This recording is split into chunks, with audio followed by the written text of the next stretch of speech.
የዘማሪ ደረጀ ሙላቱ አምስተኛ አልበም ምርቃት መጋቢት 26 2018 ዓ.ም በቤተ እምነት የወንጌል ዓለም አቀፍ አገልግሎት ቤተክርስቲያን ለምርቃት በቅቷል።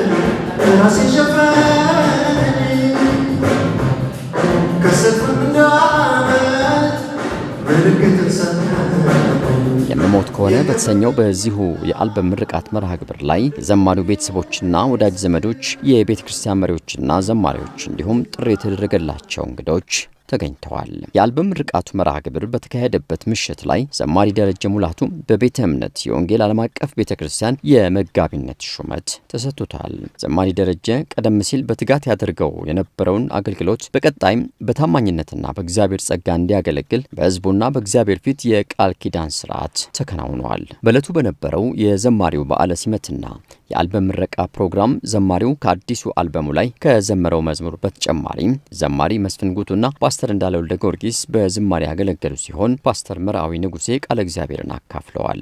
ዘማሪና ፓስተር ደረጀ ሙላቱ ከዘማሪነት አገልግሎቱ በተጨማሪ በድርሰት ስራዎቹ በወንጌል አማኙ ልብ የማይረሳ አሻራ ያስቀመጠ ተወዳጅ አገልጋይ መሆኑ ይታወሳል። ደረጀ ሙላቱ ባላለው እግዚአብሔር የተመሰገነ ይሁን።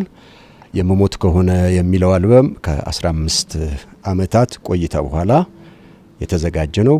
እግዚአብሔር ረድቶኝ 17 ያህል መዝሙሮች የያዘ ከዚህ ሰዓት ጀምሮ ደረጀ ሙላቱ ኦፊሻል የዩቲዩብ ቻናል ተለቋል። በጣም የተለያዩ ይዘቶች ናቸው ያሉት። መልእክቶች አለው፣ አምልኮዎች አሉት፣ ብዙ ያቋም አለው።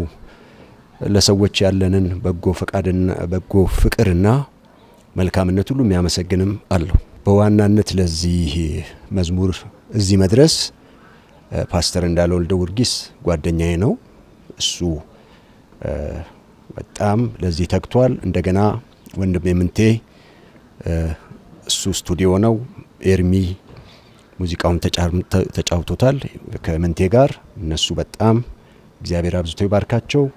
በተለያየ ነገር ከጎኔ የቆሙ ብዙ ወዳጆቼንም አመሰግናለሁ። ደረጀ ሙላቱ ኦፊሻል በሚል የዩቲዩብ ቻናል ታገኙታላችሁ። መዝሙሩን ተባረኩበት።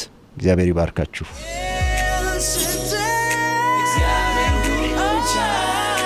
El Shaddai